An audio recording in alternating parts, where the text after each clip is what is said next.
So good afternoon, everyone. Welcome. I can't believe we're here in person after 2 years. This is fantastic. So welcome to, we've about 50 people here in the room. We have, I think, around, I know maybe 20 or so, 25 people coming in, dialing in remotely. So welcome to the people that are Zooming in today. Hopefully we'll see you here in person at future lunches, but it's a beautiful sunny day here today to welcome us back here to St. John's College. And yeah, I'm very excited to be here. To start, I would like to acknowledge that many of us are joining this event today from the ancestral unceded territory of the Musqueam, Squamish and Tsleil-Waututh people. And others, of course, are further afield, coming to us from different parts of Vancouver and maybe further afield. And so we acknowledge the keepers and caretakers of those traditional lands as well. My name is Eilish Courtney, and I work with Campus and Community Planning as a liaison for Musqueam and UBC special projects. And I'm also a member of the Hot Lunch Committee with Andrew, Henry, Stacey, Jenny, Joanne, who's not here today, and Shirley, I know, is online. And before I introduce our guest speaker today, I just want to mention a couple of housekeeping rules.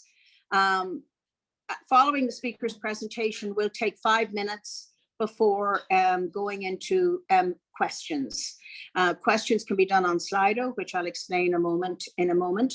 When you're walking around, if you can please wear your masks, same as you would be in a restaurant.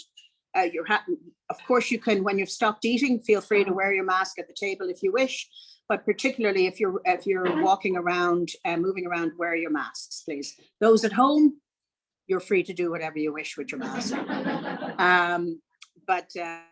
Yeah, so Slido, as we said, we normally in the past, for those that have done this lunch before, you'll remember we passed around paper. Not doing that today. We have, if you go on slido.com and enter the code #HL for hot lunch 0427, and you'll get into the questions, and please post questions in there. And we will get to those after the presentation, or you can scan the QR code on the screen. And for those on Zoom, the link will be sent via chat. So to our speaker today, so I'm delighted to be here. There was a chance that I wasn't going to be here today for this one, and I really wanted to be here because Andrew and I go way back. We've been around UBC for a long time. That's all I'll say. He started work in 88 here, which is the exact year that I started as well. And our lives and our work lives have intersected in many ways. He's held a variety of positions, including Director of UBC Food Services, excuse me, Managing Director of Student Housing and Hospitality Services, and then his current AVP role, which is Student Housing and University Services. Community Service, I knew I was going to get that one. So the titles keep changing, but the work probably, all it does is keep getting busier, right? But in his current role, he has system-wide responsibility for the ancillary operations of student housing, conferences and accommodation, food, bookstore, parking, childcare, and campus. And something I hadn't appreciated until I read it just recently, that UBC student housing operations are the largest of any Canadian university, providing 14,130 beds. That's almost double, I believe, to any other university in Canada. So that's quite the feat. And so I know a number of you here in the room and online have been involved in that too. You're part of that team. So there's a lot to be proud of in what you're providing to our students. So Andrew also has always had a keen interest in developing his portfolio's relationship with Musqueam. And he will share with you now some of the projects the team have been working on. So Andrew.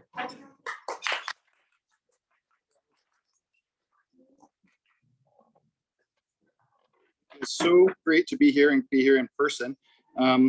And there's a lot of technology here, so I'm just going to make sure everything's okay. Is this set up okay for my height at this point? Tilt it up a little bit. I'm just a little bit taller than Eilish. How's that? Yeah, as I said, it's really exciting to be here. It's exciting to be here in person. I think many of us attended Hot Lunch virtually over the last couple of years, and that worked really well. It was great to keep the program going, but I have to say, being together in person is extra special. And welcome to all of you in the virtual world at home and whatnot as well. Eilish gave a great introduction, and there's so much to talk about. I mean, so much is happening on campus, so much is happening in our world in student housing, community services.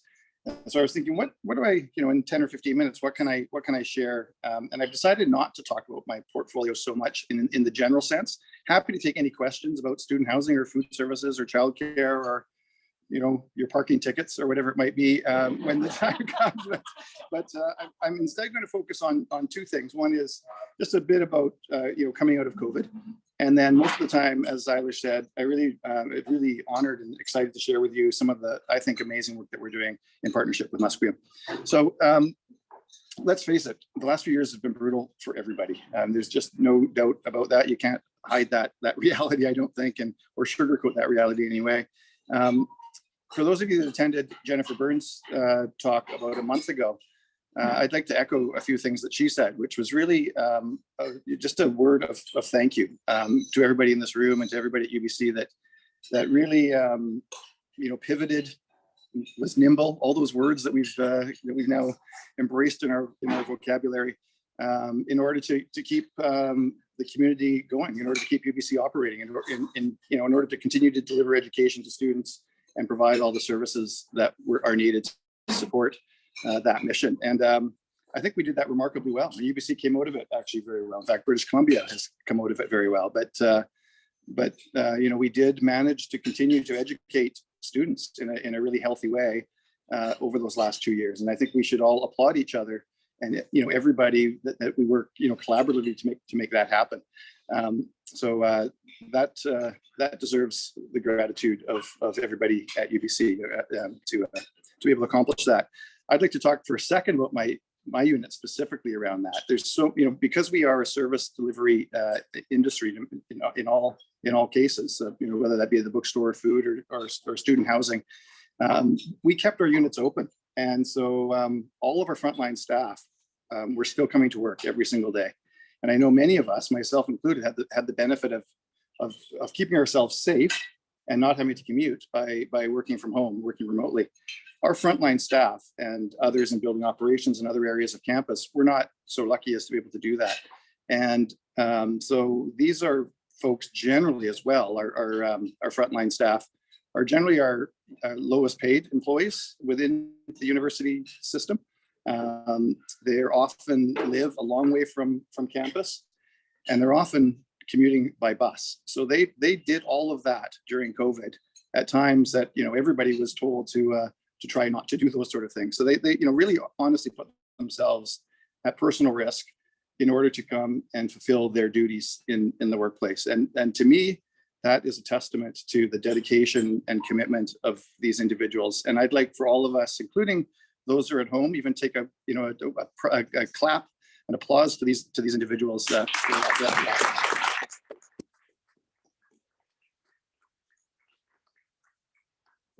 Yeah, it was hard also during that time to take the time to thank them because there was so much distance. So they also were working in relative independence of the support that leadership could provide.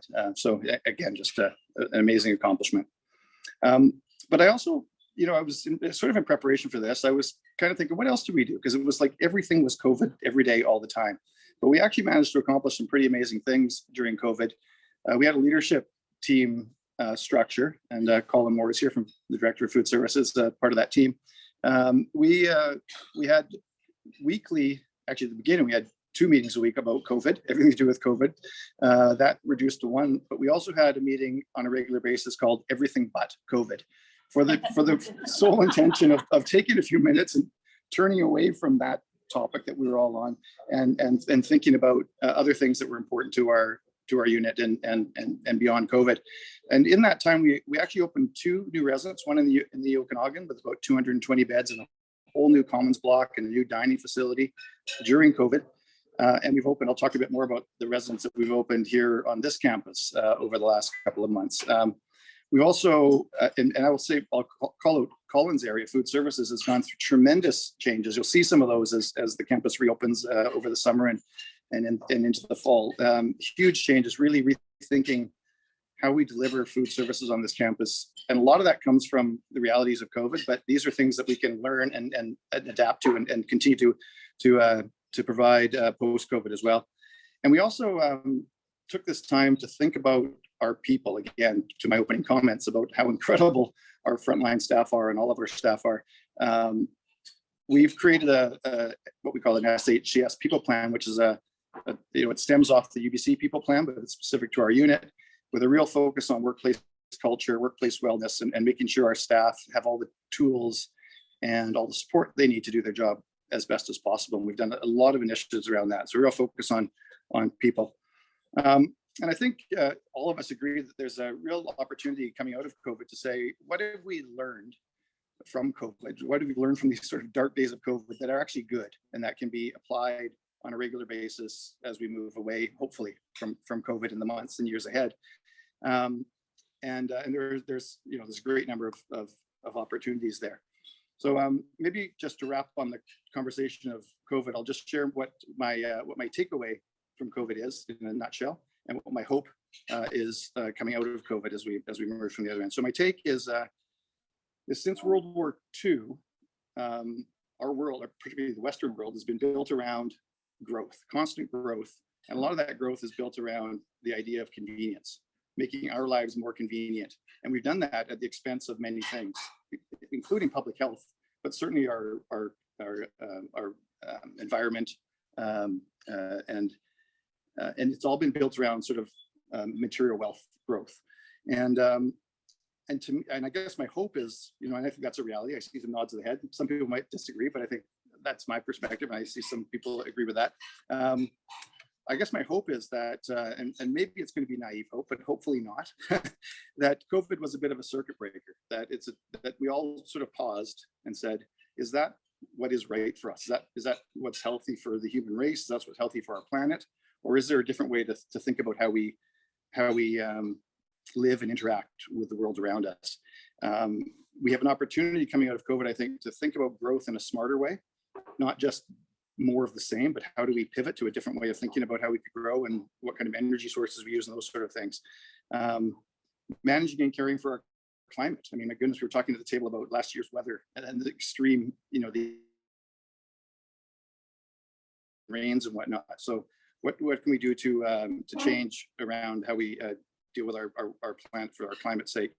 How can we get away from thinking that these conveniences that we all appreciate are actually really unsustainable, and we need to pivot and think around the balance between convenience and the impacts that these conveniences have, and life balance, commuter needs, obviously remote work, those sort of things. So those are just a few things that I'm hopeful that not just UBC, but actually society thinks of differently, and maybe we move forward in a slightly different way.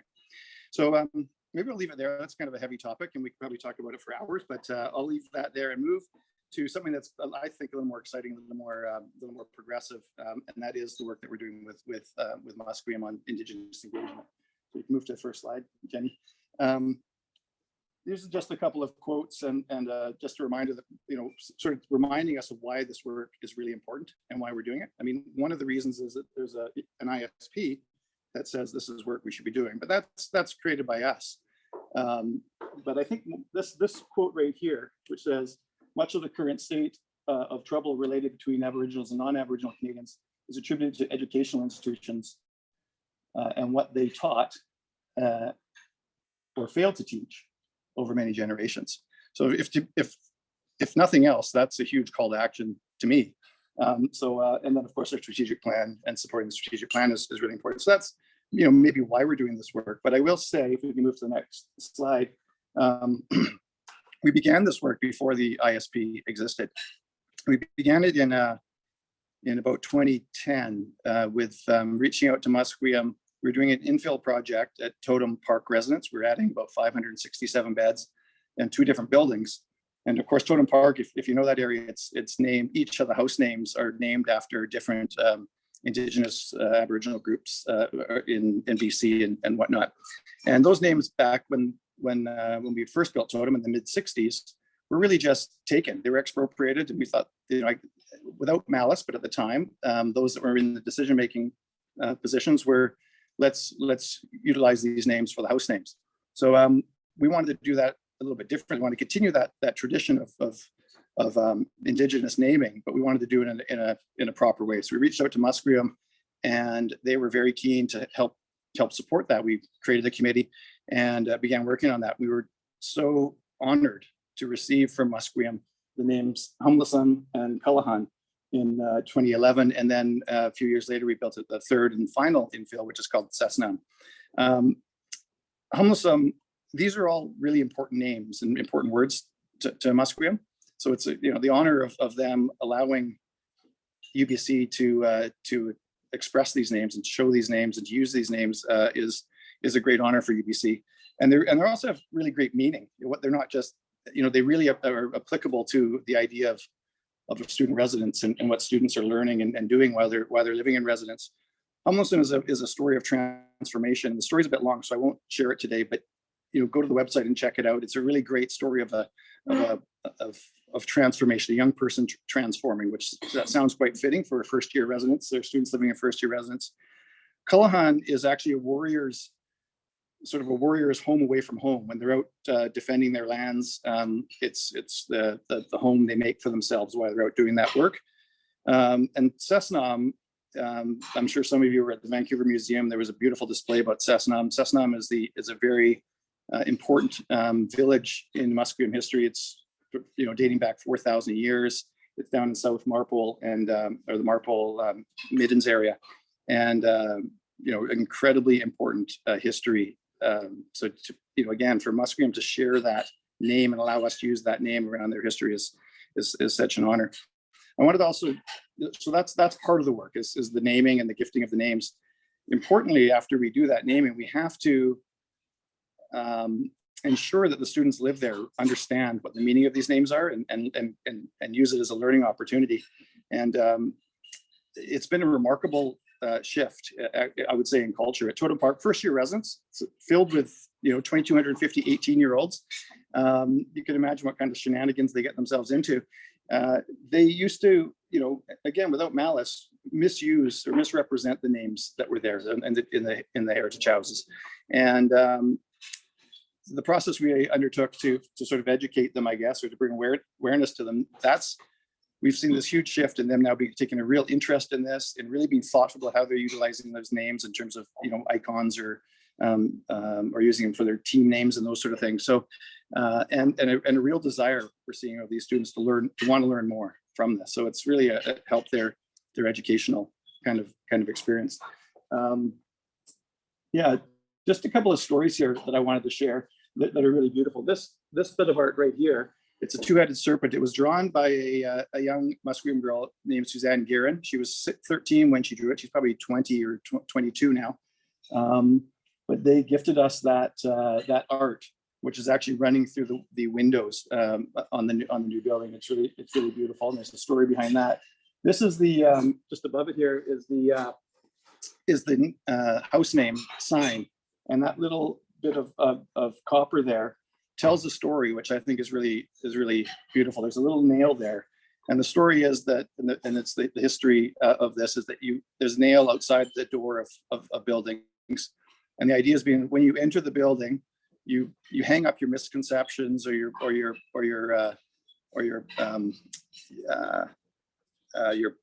preconceptions, I guess, or your misgivings, and leave them at the door and enter with an open and clear mind.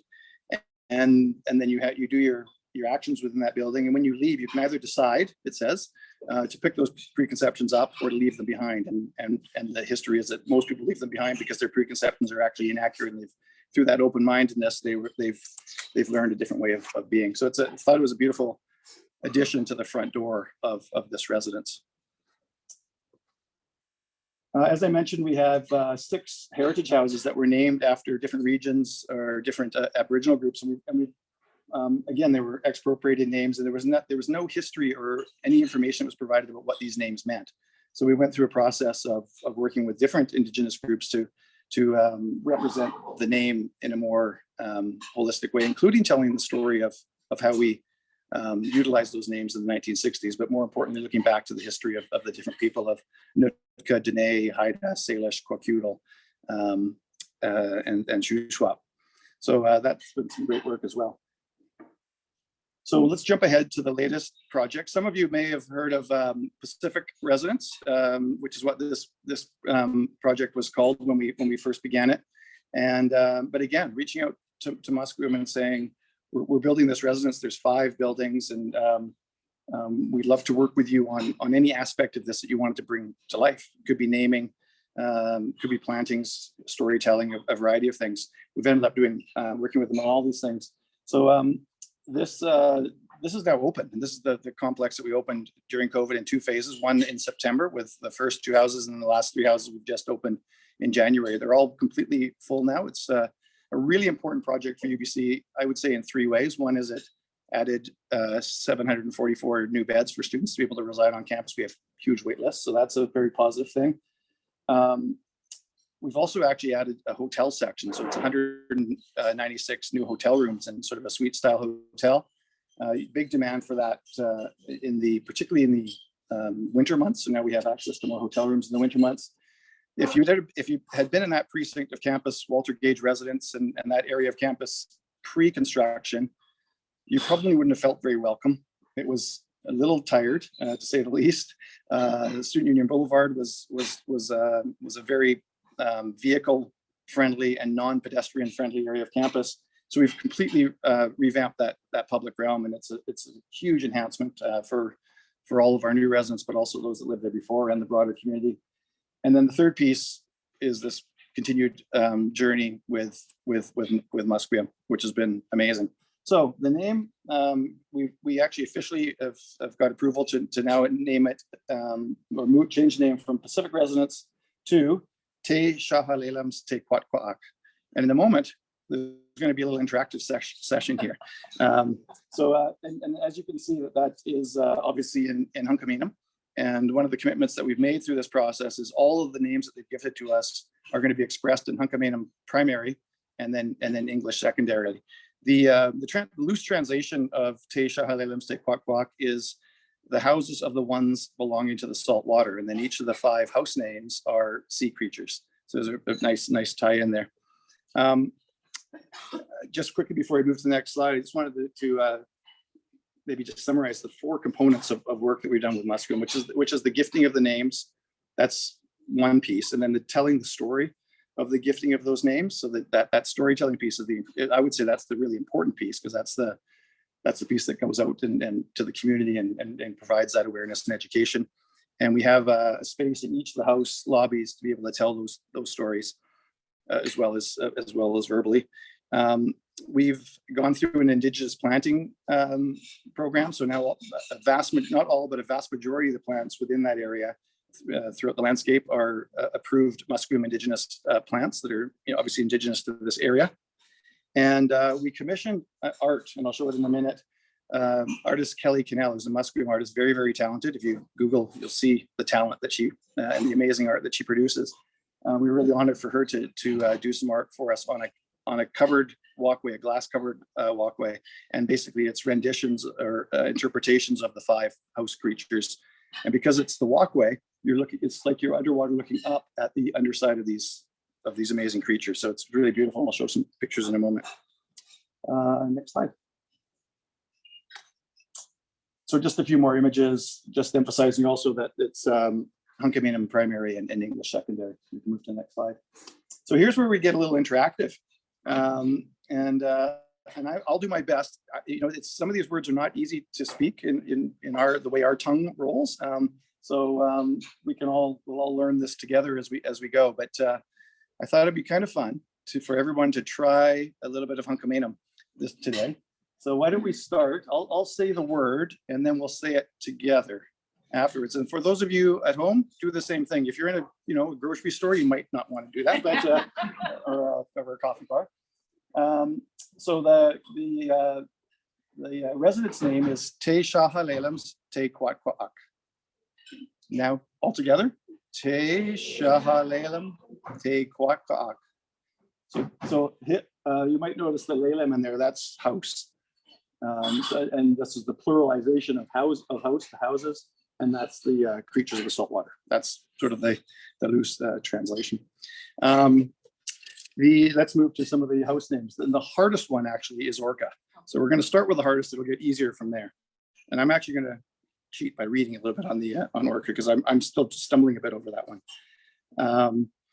Kol Slalamatem Lelem. Kol Slalamatem. And we'll do it once more. Kol Slalamatem. Lelem. Very good. Okay, the last four are a bit easier. Sturgeon House, Katiathan. And these, by the way, these are the images that Kelly produced. But Katiathan, quite easy, rolls off the tongue. Katiathan. Herring House, Slaywit. You can really see this Slaywit there. So it's next slide. Sea Otter House, Tamus Lelem. Tamus. Once more. Tamus Lelem. Very good. And then the last one is Octopus House, which is Skimuk Lelem. We have a pronunciation guide on our website. So if you want to take a quick picture of that, if this could be shared later, but or if you want to go to our website and look up that section, you'll see that there's a pronunciation guide, and that's Musqueam elders have helped with that. So it's really beautiful to listen to that. Maybe we'll move to the next slide. This is the art that I was referring to from Kelly Canal. This is looking up at the awning. So that serves a purpose to protect people from rain, but it's this beautiful art above.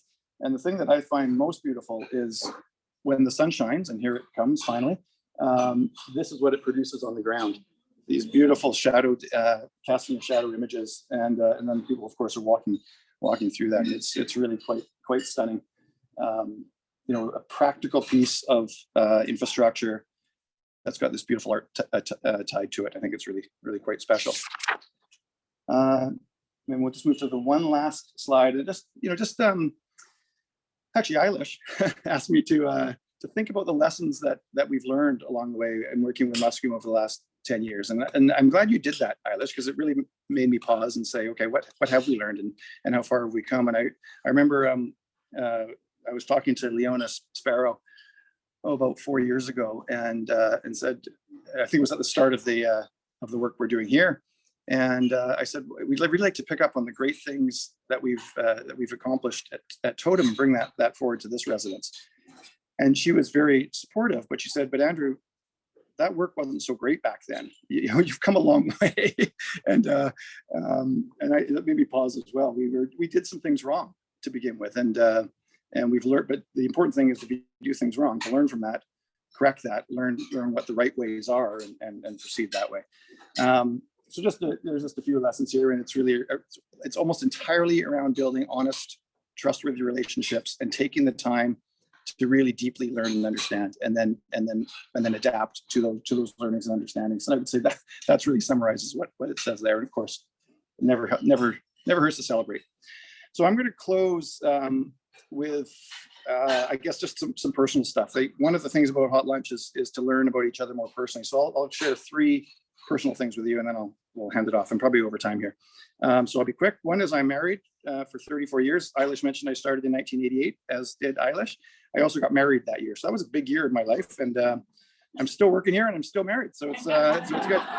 We have three kids in the 20 somethings and 2 dogs. I will say, this might sound a bit corny, but I actually truly love to serve others. And I came from the hospitality industry. I came out of hotels before working here. And I think in my role as heading up these business units, that's what it's all about. It's about serving the community. And I get it. Some people have energy taken from them as they are, serving others or feeling the need to serve others. And it actually brings me energy. It's in my DNA. And I guess the third piece is my love of nature. My wife and I just purchased a few months ago, in late last year, a recreation property up in just northeast of Princeton. And I just can't, my love of nature, it's almost a need to be in that kind of environment. And I'm realizing how much I love that place and having the opportunity to unwind there. So that's probably my away from work my passion. I will say one thing: it has a great Wi-Fi system. We're in the middle of nowhere. It's better Wi-Fi. It's so funny. I have better Wi-Fi there than I do at home or even here at UBC. So so I can remote from up there as well. I'll wrap it up there and pass it back to Eilish. Great.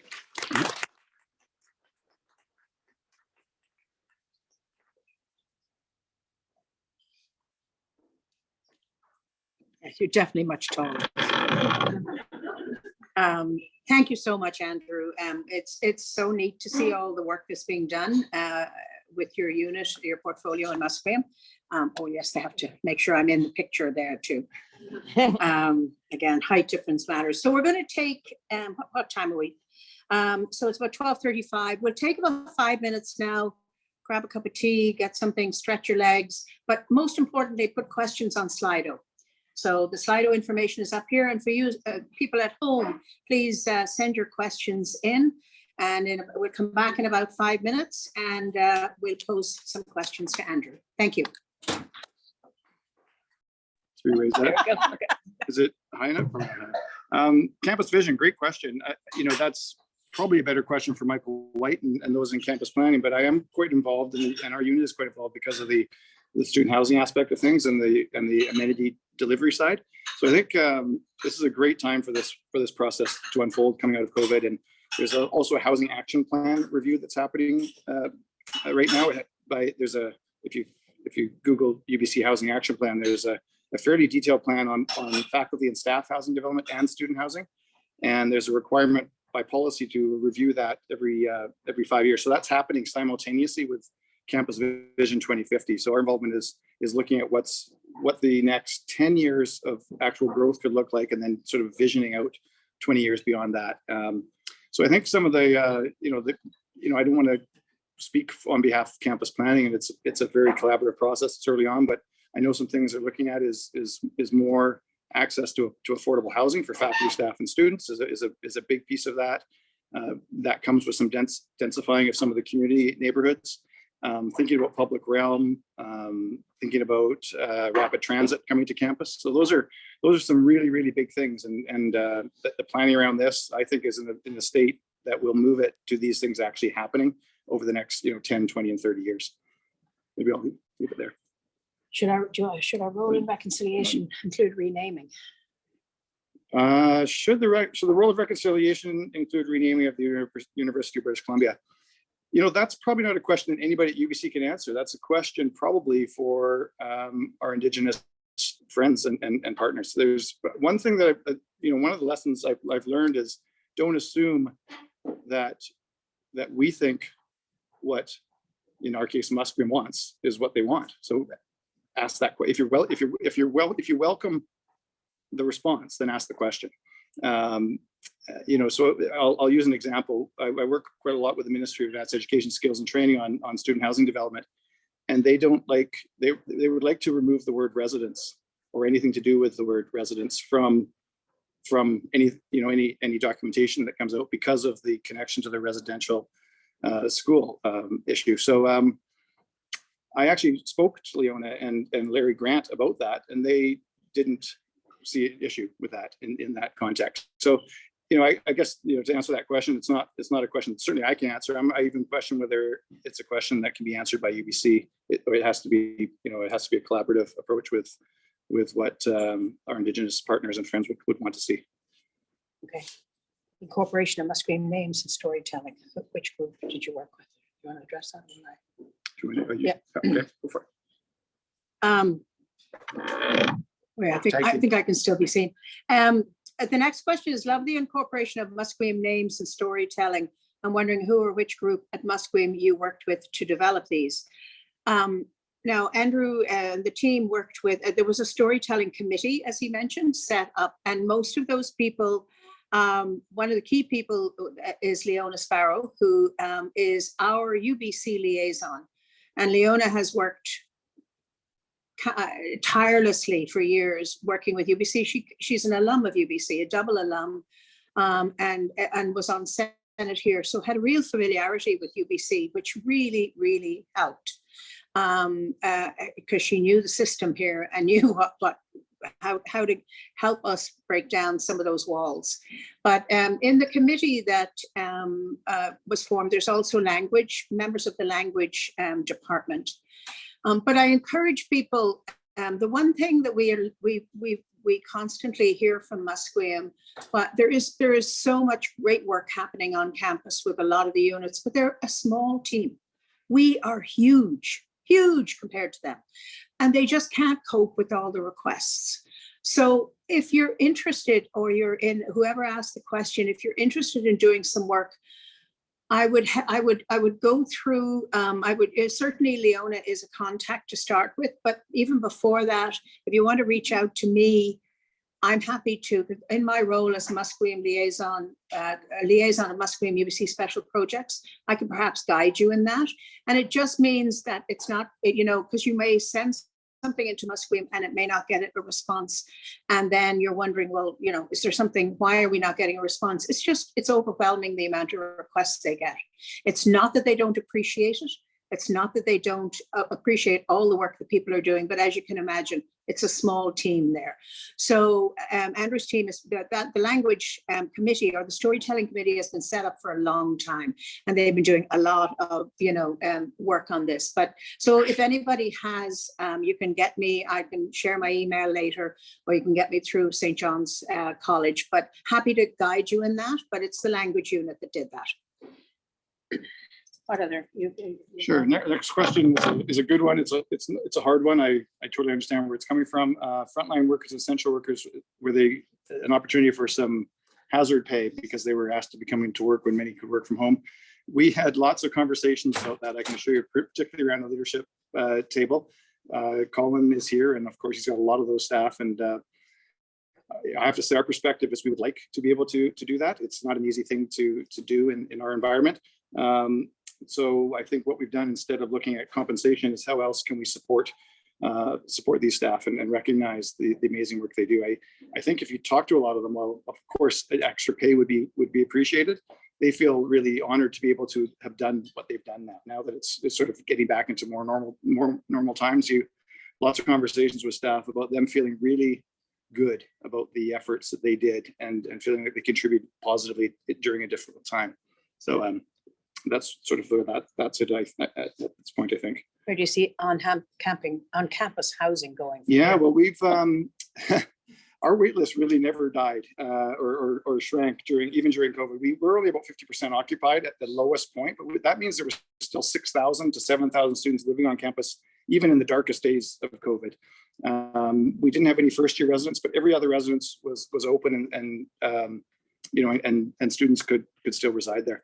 Now that we're coming out of COVID, we're seeing the wait lists materialize like pre-COVID. 6,000 students at the summer peak. Right around now, we've got, most of all our beds actually, year-round and winter session beds are all contracted, and we have 4,000, 5,000, 6,000 students that would like to live on campus that can't. So our objective is to continue the growth plan. Our 10-year plan is to actually add about 3,500 more beds in 3 or 4 different projects. And as long as we have access to the resources to do that, we do take on obviously significant mortgages for that. So it has to work financially as well. And that's a bit of a struggle right now coming out of COVID. You can imagine some of our units that are typically operating at sort of a break even or even a slightly profitable level, we're losing significant dollars. So we have to kind of dig ourselves out of that hole as well. But good question, and continued growth up to about 17,500 beds is our plan over the next 10 years. What is being done about food affordability in residence? Food security issues for students are rising due to inflated prices on meal plans. Another good question. Colin could talk for hours on this and does on a weekly basis. We think about it a lot. Colin and I were on a call just yesterday talking about food insecurity with our folks in well-being and actually some off-campus partners as well. So it is something that we're taking very seriously. I will say that UBC Food Services does not own the solutions for food insecurity. UBC owns those solutions, and UBC Food Services is a major contributor or partner in finding those solutions. There's a whole number of initiatives, maybe too many to even list right now, but to support students that have food, or actually other members of the community that have food insecurity. There is a hub, basically a food bank that's done weekly at Acadia Park, where a lot of our families, student families live, and a number of other initiatives. We're actually shifting our meal plans to something called all access dining, which I think is going to be a tremendous value boost for residents that live in first year, and also a really great opportunity to support students with food insecurity to be able to go in and utilize those services. Again, probably too much nuanced detail to go into right now, but we can share more as time goes on. Okay, I think I just want to talk about the pronunciation. Oh, yeah. So there's a question here about pronunciation. Where do people go to learn the pronunciation of Musqueam names? So there's a great guide on the language on the Musqueam website, musqueam.bc.ca. And so obviously you can go also down to Totem Park, because there's great, as you saw some of the images here, the languages there too. But if you want to go online, it explains how to pronounce, so you can practice all those names that we saw earlier on. And I wanted also to mention, feel free to, obviously the residences down are private. You can't get into them unless you're a student or you're living there.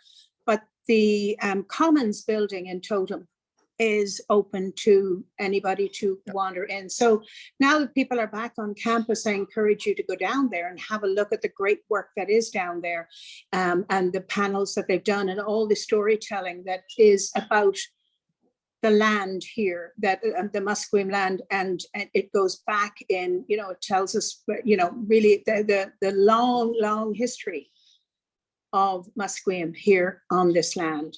So it's a great way to learn.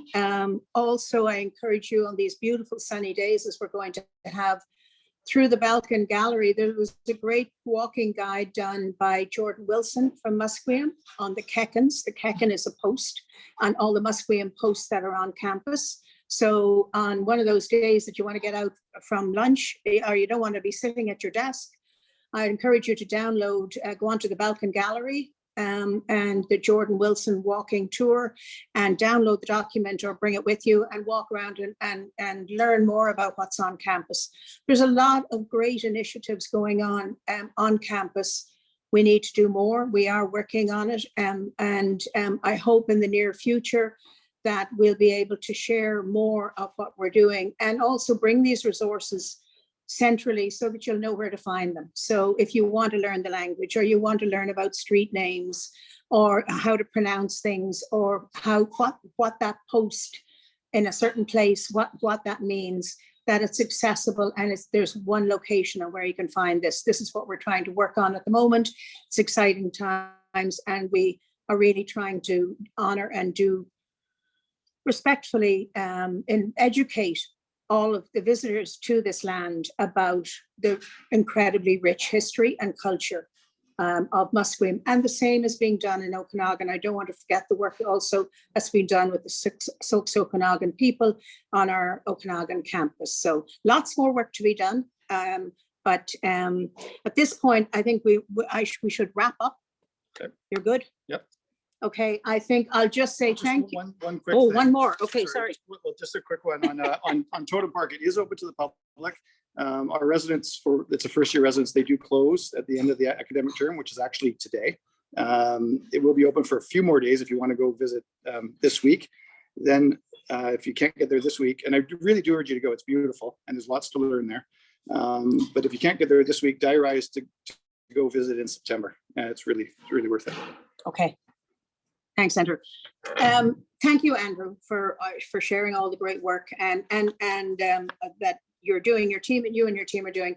But thank you also for acknowledging at the beginning the challenges of COVID, what your team and others that had to be here every day did, and really in support of the university. And thank you. It's so important for us to pat ourselves on the back and say, yeah, we've got through this, and we just need to now hopefully come out of it and share times like this. I know that this is something that we're all really looking forward to getting back to. So thank you for joining us. This is the first hybrid lunch, as I said, since February the 2020, the one we can do in person. Thank you to Chef and team for a wonderful opening lunch.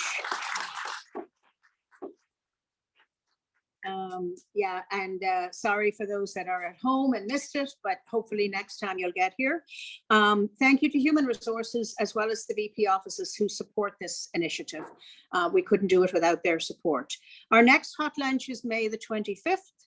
We're still confirming the speaker, but we should know very shortly, and it will be another hybrid lunch, and we're going to continue this into the spring or into the summer, and you never know, we might even end up doing something outdoors for it. I know, very exciting. Hopefully we'll have good weather. So, thank you again. Stay safe, everybody, and have a good day.